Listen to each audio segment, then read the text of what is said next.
And how do you find it as a woman? Well, I was elected back in 2010, and it's fair to say we've moved even since then. I was one of, it was 50% women, 50% men in my intake within the Labour MPs. We were just 23% women in Parliament back then, and today we're around 33%. So we are on the journey to making progress, but it's fair to say we've still got a long way to go.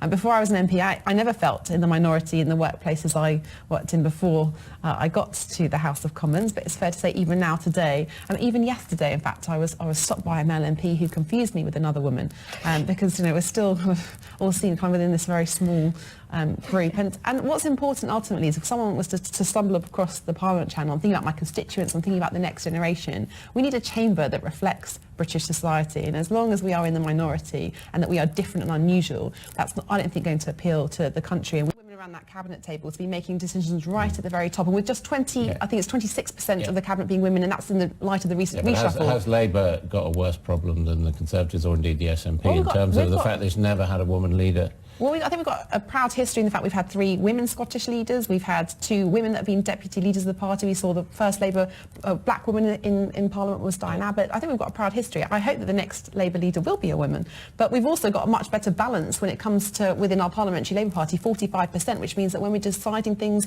when we're looking at policy, we've got a much better balance, and we've got that a parity at the moment. The Prime Minister is going to raise it in her speech this afternoon. What do you think can be done?